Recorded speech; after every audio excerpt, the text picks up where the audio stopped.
And no matter who you listen to, you're going to hear slight variances and differences in how they teach different topics. Whether it comes to marketing, you know, I've seen, marketing, for example, right? I've seen painting businesses scale to multi-millions a year exclusively using Facebook ads, right? But I've seen painting businesses scale to multi-million dollars a year never using a Facebook ad, right? Same with door to door. Some guys can scale really quickly with door to door. Some people don't want to touch it, right? And that's fine. There's no right or wrong way. There's multiple. I mean, there's probably wrong ways, but there's lots of right ways. Welcome to the Painter Growth Podcast, where we help you scale your painting company in record time. Join us as we explore sales, marketing, hiring, finances, leadership, and more, everything that you need to know to scale and grow your painting business. I hope you enjoy and subscribe. What's up, everybody? Mike Gorhickman here, founder of PainterGrowth.com, and you're listening to a solo episode of the Painter Growth Podcast. Sorry that there's no Brush Busters today, this Friday. I've been traveling so much lately, just coming home from the PCA. Hopefully we can get back into the regular rhythm of a Friday Brush Buster episode starting next week and our regularly scheduled programming. I am just on my way back right now from the expo. I'm driving from Colorado Springs back up to Denver, where I'm going to head home and hopefully not have a terrible trip. And so today, what I'm going to talk about are the 3 lessons that I learned at the PCA Expo this week. And I think you guys are going to love it. A lot of really, really great insights that I've learned from some of the other industry players, some of the other pros. And yeah, lots of very, very great experience. I'm excited to talk to you guys about it. And I do want to say before we get going, this episode is sponsored generously by DripJobs. I'm not going to do the pre-recorded read, but I do want to say I was spending the last 2.5 days with Tanner Mullen, the founder and CEO of DripJobs, and man, what they have going on is just next level. So if you need a CRM, if you need a way to keep track of your jobs, you need a way to estimate, do pricing, do proposals, just look like a legit pro and organize your business so everything is clean, you need to use DripJobs, or at least check it out. There's a link in the description below to get a free trial, and we have a special offer on this podcast. So with that being said, the PCA Expo. So for those of you who don't know, the PCA, the Painting Contractors Association, is the oldest governing, I don't know if you'd call it governing body, but organization in the painting industry in, I think, the world. It's something like 100 plus years old of history. Nick Slavic is the current chairman, and they do an incredible job advocating for the industry, putting people together, putting them putting pros in touch with the right products, with the right people, advocating for the profession, right? And they're doing a really, really great job. And Nick is, of course, leading that charge, right? So they're awesome, and it's been a pleasure to be a part of the PCA, to be a member and a sponsor and an industry partner and a speaker. And I'm going to keep doing as much as I can to support the PCA in any way that I can. I mean, they do a really good job, and I hope that I can continue providing value to them. And so if anybody wants to become a PCA member, there are a lot of benefits, really cool. You should definitely check it out. I'll also put that link in the description. So on to the program for today, the 3 lessons that I learned this week at the PCA Expo. So one more thing, what the Expo is. So the PCA Expo is their big event every year. So they do a bunch of smaller events. There's a residential repaint summit, the commercial summit, PCA en Español, and they have women in paint. And then I think they have a few smaller regional events. But their big industry event of the year is called the PCA Expo. And this year it was at the historic Broadmoor Hotel in Colorado Springs. There was about 1,000 painting contractors there. And there was a trade show, there's speakers, it was just really, really cool. It's a cool event and really powerful, really positive, and very, very well organized. So the first of my 3 lessons that I want to share with you today is our industry is awesome. That is not something that I realized this week, but it is something that really got further solidified in my mind.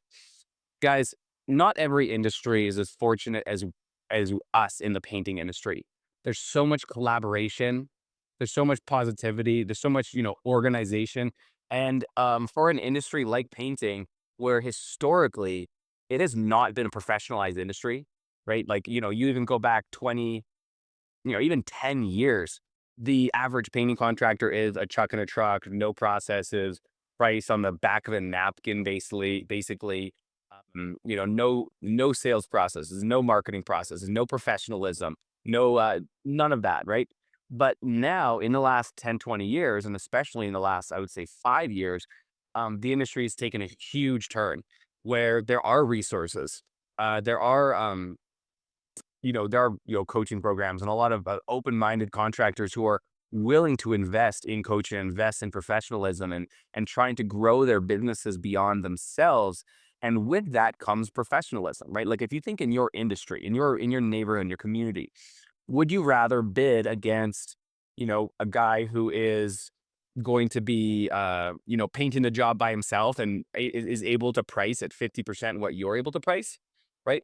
Or would you rather bid against, three other professional contractors who all know how to price, they know their worth, and they know how to provide a professional experience, right? I would much rather be in the latter category where everyone is doing better, right? Everyone is professional because then we're not getting undercut the way that we are, and we're able to professionalize the industry, right? The same is that the same way that roofing has done over the last several years, and plumbing and HVAC. Those are all very professional industries now.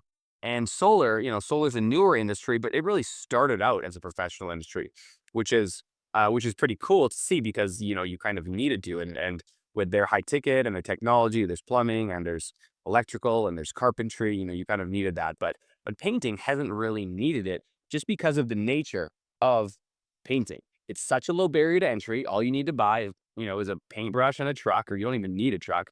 And we actually had a client a couple years ago. He would bust to his estimates because he didn't have a car. What a hustle, right? But but what we have now is an industry that is working together, is collaborating, is helping each other out because, not to get corny, but rising tides lift all ships. So if we can continue pushing the industry forward, continue collaborating, continue getting together, not worrying about if your competitor steals your ads, right? Like helping each other, even if they're in your backyard. Because guys, there's enough work to go around. There's more than enough work to go around. You can't do it all yourself. Even if you scale up your business, um, it's going to just make us all get better, right? That's of course what we try to do here at Painter Growth. We try to make everybody better. And yeah, we just want you to be able to get better, make more money, provide better results for your customers, better customer experiences, right? Because at the end of the day, like a paint job can only get so good, right? But the customer experience can get incredible, right? There's no limit to what you can do when it comes to wowing a customer, right? Starting from the basics, showing up on time, having a smile and a handshake, dressing properly, um, being presentable, being organized, and then the next level up, having email and text message reminders, having professional digital proposals, being able to take payments over text message. And then even the level after that, I know some guys who do like beautiful custom gift boxes with cookies and dog biscuits if they have dogs for after every job, that are branded with their logos, that have custom cookies branded to their logos after every project, and getting those dropped off. Like you could just keep going in terms of professionalism and customer experience. And that's what we're about, right? Painting is what we do, but customer experience is how we do it. And that's why it's so important. So not thinking about that, you really should think through what your customer goes through and how you can optimize that experience to make it a 10 out of 10 experience for the customer. That's how you're going to get referrals, right? Like I said, a paint job can only get so good, and hopefully you're good enough to do that paint job.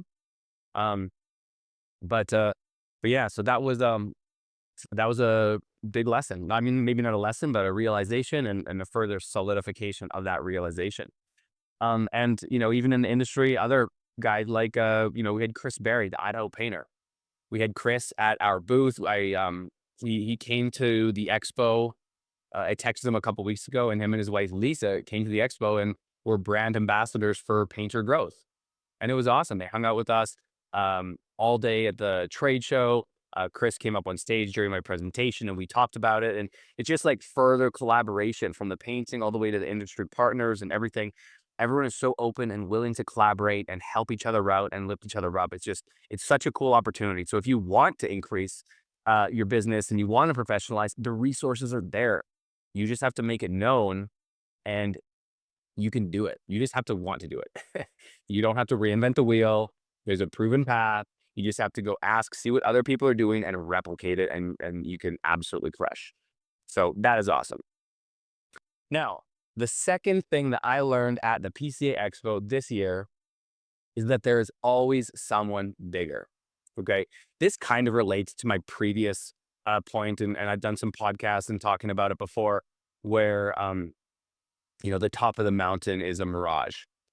And I still firmly believe that the top of the mountain is a mirage. And what I mean by that is that as you grow your business, say, you first start your business and you have a goal to get to 20K per month. And then you'd have a 20K month and you're like, oh, that wasn't very big. Oh, let's do way more, right? I barely have any money left over.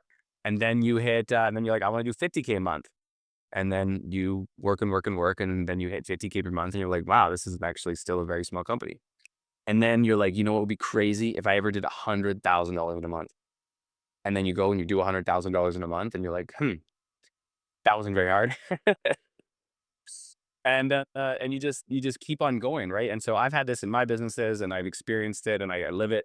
But there's always someone bigger. You're always chasing that next goal. And if you always just if you're always chasing other people's businesses, man, it's a never ending game. And I got a couple examples in a minute. As we were, as I am growing my company, if I start to look at, other businesses, we hit 100,000, 200,000, 300,000 a month, whatever.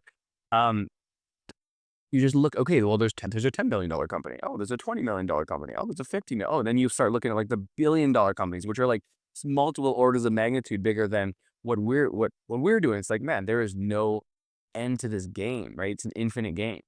So you just always got to do your best. You have to look at yourself and be better than yourself and make sure that your goals and your business is in alignment to fulfill your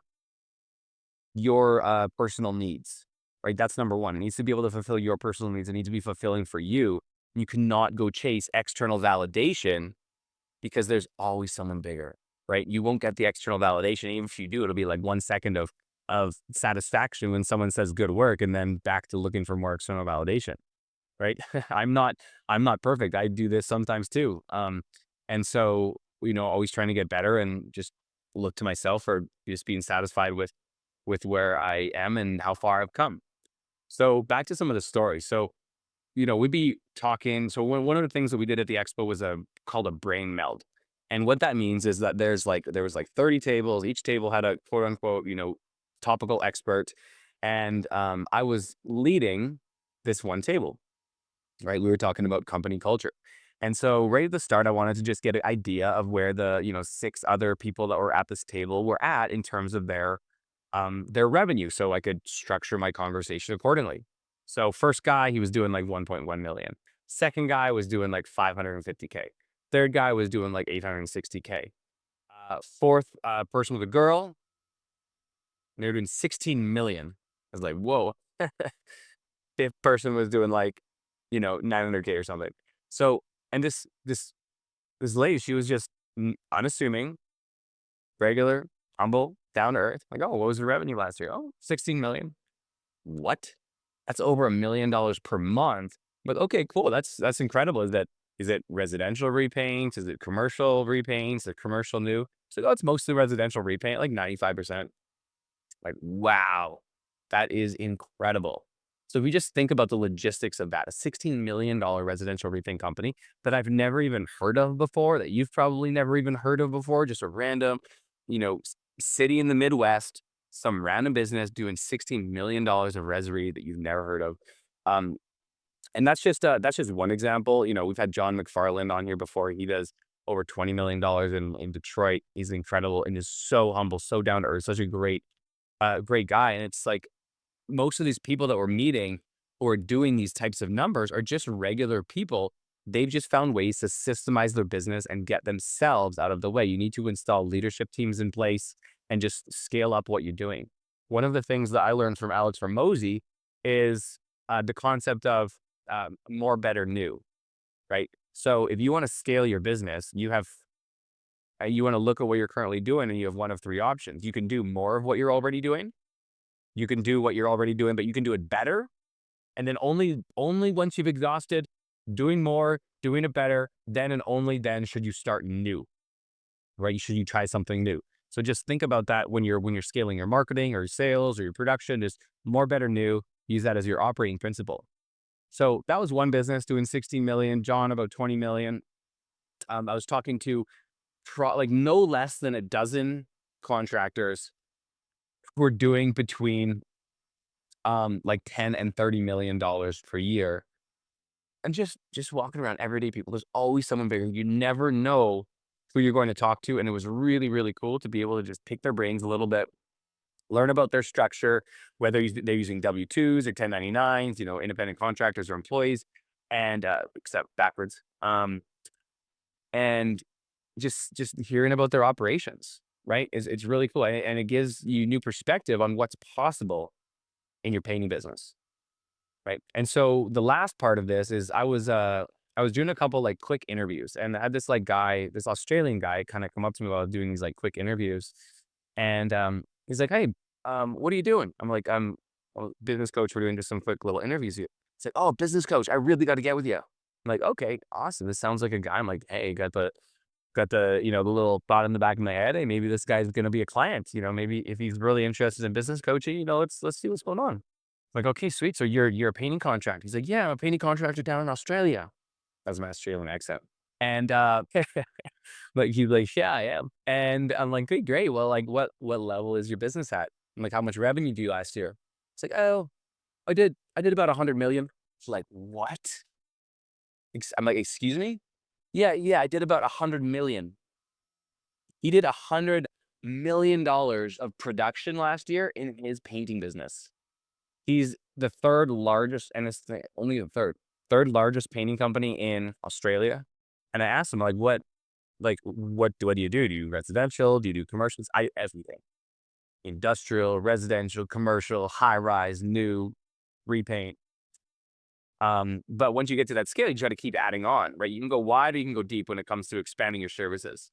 So what I mean by that is to go deep means to like pick one service and do it really, really, really well and get all of it, right? So say you're an interior painting specialist and that's all you do, and you market the crap out of interior painting. That's called going deep, being the interior painting specialist. But at some level, you're going to max out that. Like where you are right now, like listening to this, you're probably not going to max this out in your area right now. But if you go big enough, you will max out one service in one area, right? Just shrink the area. You can max it out if you go hard enough for long enough. And so as you scale your business at that type of level, you have to start going wider. So you start at interiors, then you add on exteriors, then you go really deep on exteriors. Then you add on cabinets and you go really deep on cabinets. Then you add on epoxy and you go real deep on epoxy. Then you add on industrial and you go real deep on industrial, right? Or whatever that order is. So he went super deep and then super wide and was able to scale his painting business to $100 million per year. And he was actually at the expo because of his software that he launched. And we're going to learn more about it on the podcast here as we kind of keep going. I'm going to teach you. I'm going to have him on the podcast. His name's Theo, really cool dude. But I'll have him on the podcast and be able to pick his brain for a little bit about his business and how he was able to scale to 100 million. Now, when I say there's always someone bigger. I mean, even for him being the third largest painting company in Australia at 100 million, there's two other painting companies that are bigger. And then there's probably other painting companies that are bigger in the States, right? So just do your absolute best, continue scaling to the level that you want to scale to, and don't try to be the biggest. I mean, you can try to be the biggest, but don't compare yourself to others. Just do the absolute best that you can, serve your clients at the highest level, give them the most amazing experience, and operate in as much of a systems orientation as possible. All right. Now, the third and final, I mean, I learned so many things, but for now, for this podcast, the third and final lesson that I learned at the PCA Expo this year, 2025, is that there's no one right way to do anything. Okay. There's no one right way to do anything, or, there's many ways to skin a cat. And so what do I mean by that? There were a lot of experts. They were contractors slash pros who did presentations. They were marketers who did presentations. There were coaches that did presentations.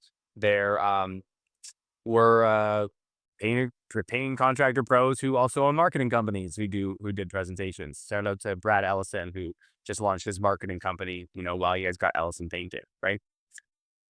And no matter who you listen to, you're going to hear slight variances and differences in how they teach different topics.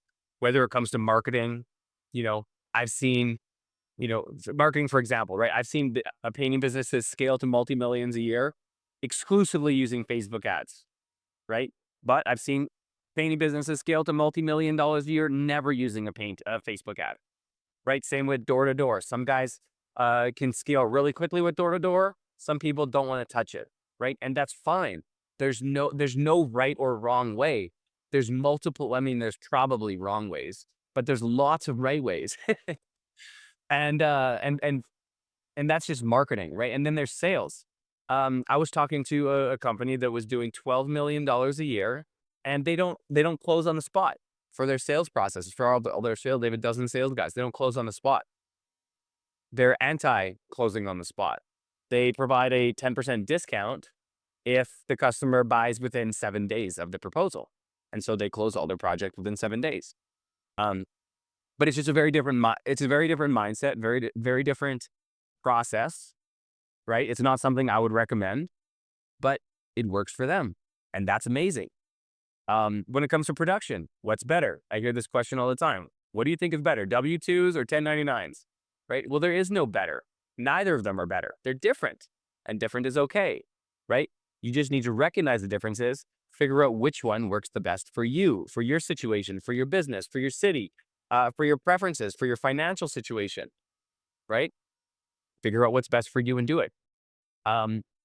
Finances. Some people, structure their bank account one way. Some people structure their bank account another way. There's no right or wrong way. There's just different ways.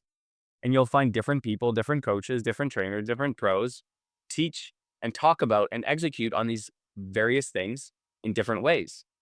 And the important thing is that for you, as the painting contractor, as the business owner, rather, the more important, like, yes, you're a painting contractor, but more importantly, you're a business owner, is that you pick one way and you stick with it, right? That flip-flopping is not good. Imperfect execution is way better than, I can't remember how that phrase goes, than swapping around all of the time. So you just want to pick one way, follow whoever you want to follow, whoever resonates with you the most, and see if their process works for you, right? If you test out a way and it completely bombs you, just not working, then okay, yeah, flip around. But if you can see it working, you can see some progress, then let's stick with it. There's many different ways to skin a cat. There's many different ways to be successful in your painting business, right? So pick a way in every single aspect, pick a marketing system that you want to go after, and go after it as hard as you can, because it works. If people are teaching it, it does work. Otherwise, they wouldn't be teaching it to you. Right? If the reason that they're in business talking to you about it, because it works for many, many people, and you just need to commit. There's that reporter, or who was it, that coach or politician said to Kobe Bryant, "Shut up and dribble, shut up and commit, shut up and implement." I don't think that's quite completely applicable here, but it is important to recognize that in business there's no one right way to do anything. And I mean, you can even apply this to painting, the actual skill of painting, right? Do you do your first coat, and then you patch holes, and then you spot prime, and then you do your second coat? Or do you sand your walls first? Do you sand your walls between coat? There's so many different ways to achieve a great finished product. From Chris Berry, the Addo painter, do you caulk your tape right before cutting your lines? I actually got to try that. I got to check out his video. I don't know if any of you guys have seen that before. Do you caulk your tape? I'd never even heard of it, but once Chris started talking about it, like 3 guys that were around me were like, "Oh yeah, like I learned how to caulk my tape because of your videos." So there's a yeah, I mean, but some of you, I mean, I'm assuming a lot of you listening is like, what does that even mean, caulk your tape, right? But you've been able to run successful painting businesses without ever learning how to caulk your tape.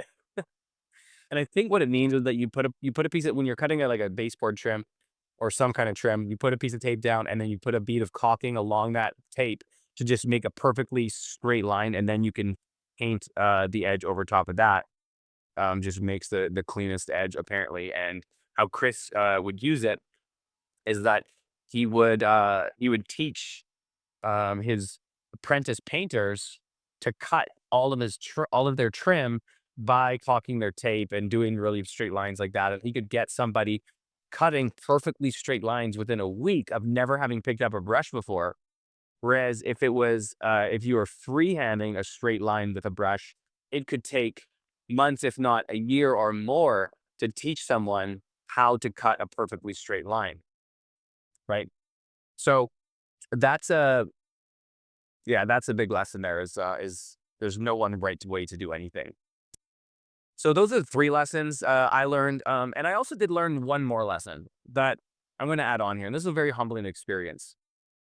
I talk a lot about the podcast about my wins, but I don't often talk about my losses. And I had a very humbling experience during my presentation. Okay, so I flat out, I just have to admit, I wasn't prepared. I didn't practice my presentation enough. I tested out a completely new presentation without going through it, without timing it, without practicing it out loud, um, without testing it on an audience member beforehand or a trial audience member. It was supposed to be an interactive workshop, and it was all based on working on through an Excel sheet, and people weren't set up with their computers, so that Excel thing bombed. And there's a couple of slides that I wasn't prepared to talk about. Anyway, I got some really hard feedback from some people that I very much respect their opinions that it was not good, and I take that. I'll take that feedback, and I'll get better at it's humbling. It's frustrating at myself, knowing that I can do better, knowing that I've done presentations that I've absolutely, crushed, to go up and not perform at my best. On top of that, on top of like my, lack of preparedness, I'm probably got a little bit cocky that I was just going to be able to freewheel it, but that's not true. I need to prepare 100 times more. I need to be automatic, right? I need to bring down the house. Um, but on top of that, you heard my travel story. If you listened to the previous episode, I was running on 4.5 hours of sleep, and didn't have my bags, didn't have fresh clothes. Like it was just not a good setup, right? So just wanted to share like a little bit of a loss, a learning, and maybe it's not a loss. Maybe it's a win in the way that I learned a lesson that I'm never going to repeat, right? I made a mistake that I'm never going to repeat. I'm going to come to my next presentation 100 times more prepared than I was for this presentation. So I just want to add a little bit of a humbling experience that, I messed up, and I mean, it wasn't terrible. Like there's still a lot of value. I believe, one of the people who I was talking about, who I respected an incredible amount, he said that he took a couple of the points that I talked about and taught in my presentation, and he repeated them to other people. He like told people about it because it's a really good concept. So like the content is really good. My presentation just wasn't as good as it could have been. So just a little frustrating point for me, but wanted to share for you guys who stick all the way to the end. A little bit of a humbling loss that a learning experience, if you will, and I'm gonna make sure to never repeat that mistake again. So, if anyone's thinking about doing the PCA Expo next year, I would highly recommend it. It was a ton of fun. I'll see if we can. I don't know if we can do this, but I'll see if I can pull some discounts, some tickets, or something for next year. I'll talk to Nick or Jill, uh, and and she's the executive director of the BCA, and we'll go from there. But anyway, guys, thank you so much for listening. Sorry about the audio. I'm going to be back in the studio for the next, coming episodes. Not going to be traveling for a couple of months. Really excited to get back into a rhythm. So thanks guys for listening, and thank you DripJobs for sponsoring. Peace out, everyone. Thanks for listening to the Painter Growth Podcast. If you want to grow your painting business, go to www.paintergrowth.com or click on the top link in the description. Talk soon.